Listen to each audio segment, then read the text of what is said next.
ఉంటుంది కదా. ఇప్పుడు మనం దీంట్లో కొత్తిమీర వేసేసుకుందాం. అన్నీ వేసుకున్నాం సిరి. ఇందులో వేసిన ప్రోడక్ట్లు అన్నీ మనకి అమ్మ కూరగాయలు అన్నీ అవైలబుల్ ఉంటాయి. మటన్ మసాలా, తర్వాత పన్నీర్ మసాలా, వేసిన బిర్యానీ మసాలా పౌడర్లు అన్నీ ఉంటాయండి. రాయి సంగటి పౌడర్ చిరుదనాలు వేసండి. చక్కగా నచ్చితే వాట్సాప్ నెంబర్కి మెసేజ్ చేసుకొని బుక్ చేసుకోండి.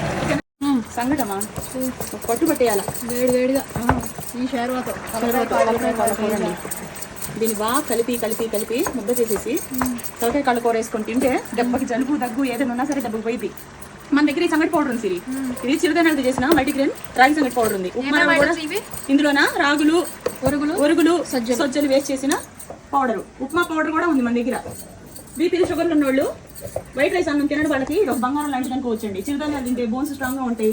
మోకాళ్ళ చిప్పులు అరిగిపోయినా, మోకాళ్ళ నొప్పులున్నా ఈ సంగట్లు ఇలాంటివన్నీ చాలా మంచిది. ఓకేనా? మా దగ్గర చిరుధాన్యాలతో చేసిన చపాతీ పౌడర్ ఉంది, చిరుధాన్యాలతో చేసిన దోశ ఇడ్లీ పౌడర్ ఉంది, మటన్ మసాలా, చికెన్ మసాలా, అవిసె గింజల కారపొడి, ఉసిరికాయ కారపొడి, నువ్వుల కారపొడి, మునగాకు కారపొడి, కరివేపాకు కారపొడి, ఇవన్నీ బంగారం అండి. షుగర్ రోగాలు ఇవన్నీ ఉన్న వాళ్ళకి అసలు ఈ పౌడర్ చాలా మంచిది. ఫస్ట్ ముద్దలో మీరు వేసుకొని తింటే 2 ముద్దల్లో చాలా మంచిది. ఒకవేళ మీరు అలా తినలేకపోతే దోశ ఇడ్లీలో కూడా తినచ్చు.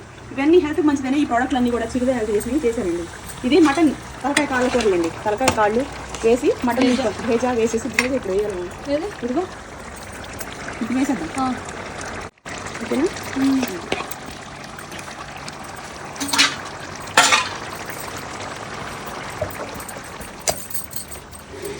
ఓకేనా? ముద్దలు చూసావా? దీని మీద ఇలా కలిపామా, మూత పెట్టేసి అలా ఉంచితే చక్కగా ఆవిరికి మగ్గిపోయింది. బాగుంటుంది సంగతి. జుర్రం జారిపోతూ ఉంటుంది తెలుసు అసలు తింటూ ఉంటే.